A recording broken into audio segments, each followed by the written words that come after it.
একটি ছোট গ্রামে ইব্রাহিম নামের এক মুমিন ব্যক্তি খুব কঠিন অবস্থায় পড়েছেন। খারাপ মৌসুমের কারণে তার হাতে মাত্র একটি মুঠো খাবার আছে।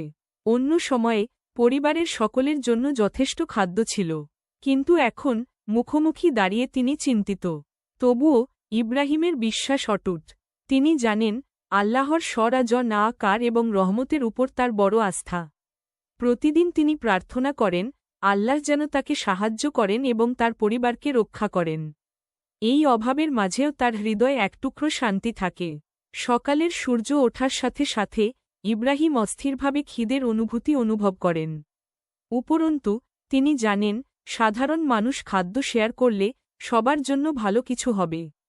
এটা তার মনে হয় যেন তিনি এক অভিনব পরীক্ষার মাঝে রয়েছেন। তার হাতের খাবারটি তুলে ধরে সে মনে মনে বলে, হে আল্লাহ, তুমি আমাকে দেখছ, আমি তোমার উপর বিশ্বাস রাখব। তিনি জানেন এই কঠিন সময়েও যদি তিনি নিজেকে সৎ রাখেন তাহলে আল্লাহ তাকে পরবর্তীতে এক বিশেষ রহমত দেবেন। ইব্রাহিম আশেপাশের পরিবেশে মনোযোগ দেয়।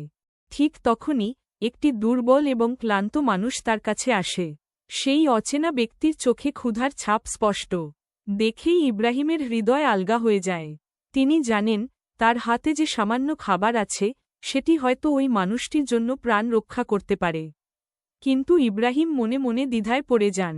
আমার তো খিদে লাগছে, তিনি ভাবেন, কিন্তু এই মানুষটি কতটা কষ্ট পাচ্ছে। আমার শুধু একটি মুঠো খাবার, আমি কি সত্যিই এটা নিজে খাব নাকি তাকে দেব? মনের ভেতর দ্বন্দ্ব চলতে থাকে, কিন্তু ইব্রাহিমের অন্তরে এক ঐক্যবদ্ধ অনুভূতি তৈরি হয়।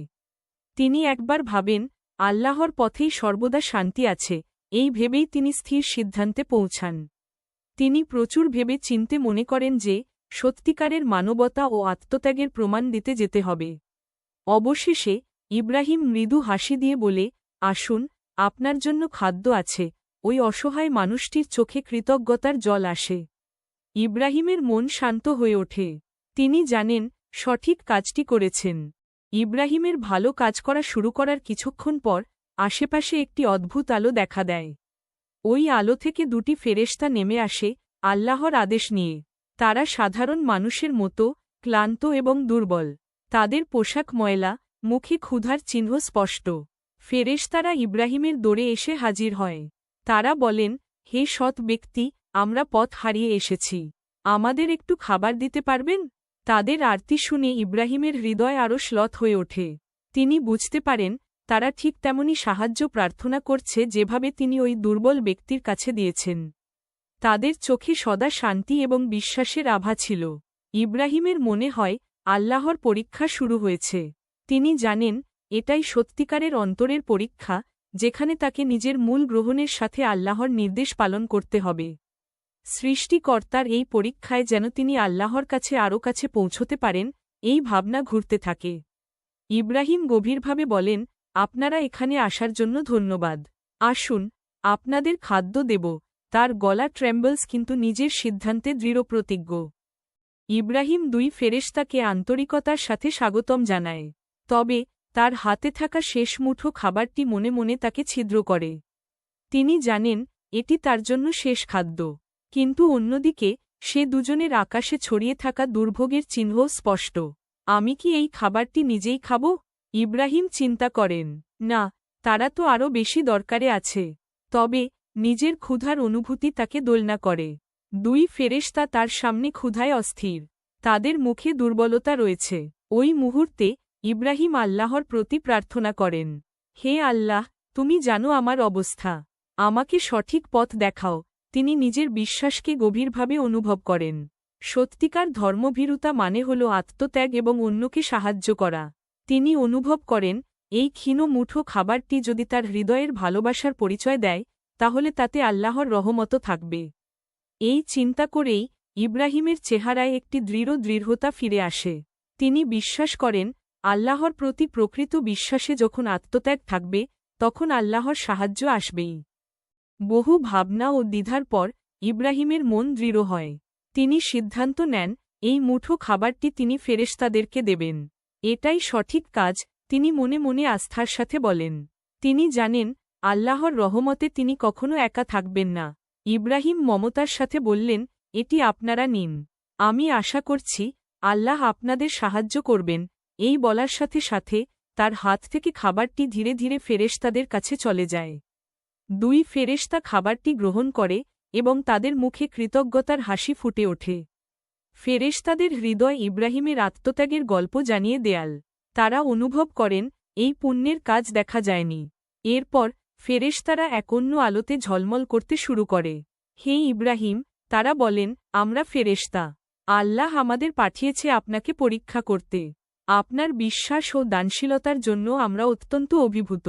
আপনার বিনম্রতা ও আত্মত্যাগের পরিণতি হিসেবে আল্লাহ আপনাকে বিশেষ রহমত দেবেন। ইব্রাহিমের চোখে স্নিগ্ধ জল এসে পড়ে। তিনি বিশ্বাস করেন আল্লাহ সর্বদা তার পাশে থাকবেন।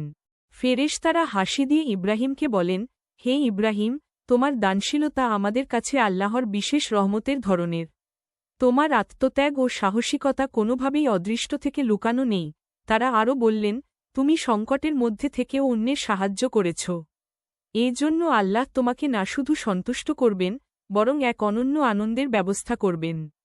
তোমার বিশাল হৃদয়ের জন্য তিনি তোমাকে আশীর্বাদ দেবেন। ইব্রাহিমের হৃদয়ে আশার আলো জ্বলে ওঠে। তিনি বুঝতে পারেন আল্লাহর রহমত সর্বদা উপস্থিত থাকে, যদি কেউ নিজের আত্মত্যাগের মাধ্যমে তা অর্জন করতে চায়। ফেরেশতারা তখন বললেন, তুমি যে ক্ষুদ্র খাবারটি দিয়েছেন, তার জন্য আল্লাহ তোমাকে এমন বিপুল পরিমাণে পুরস্কৃত করবেন, যা তোমার কল্পনাকেও অতিক্রম করবে। তোমার পরবর্তী ক্ষেত্রের ফলন হবে সার্থক। তোমার গৃহে আসবে শোভা আর ধন সম্পদ। তুমি কখনো কষ্ট পাবে না। আল্লাহর অবাধ দানের প্রতীক হয়ে উঠবে। ইব্রাহিমের চোখে জল এসে পড়ে।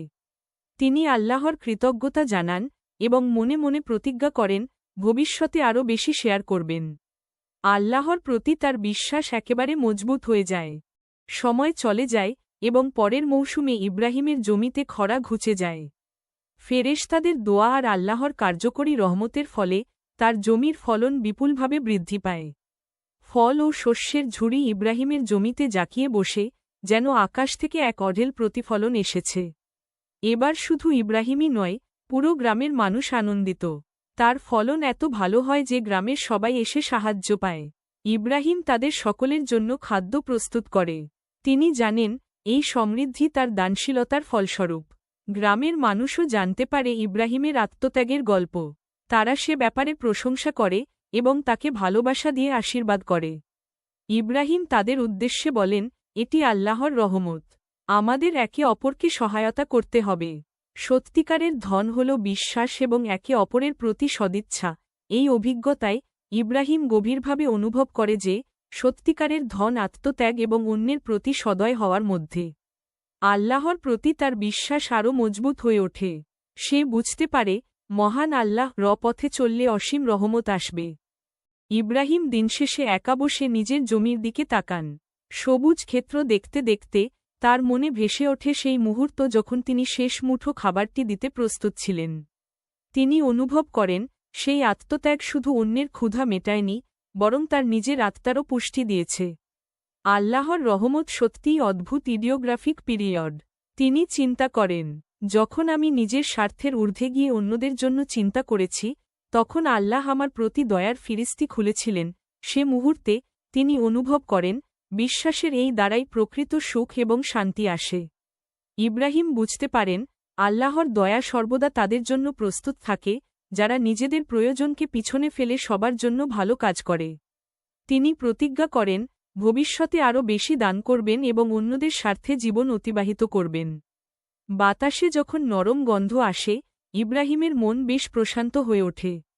তিনি জানেন সত্যিকারের ধন হল সেই ভালোবাসা এবং সাহস যা আমরা একে অপরের জন্য প্রকাশ করি। আল্লাহর ওপর বিশ্বাস রেখে তিনি আত্মত্যাগের পথ গ্রহণ করতে প্রতিজ্ঞাবদ্ধ হন।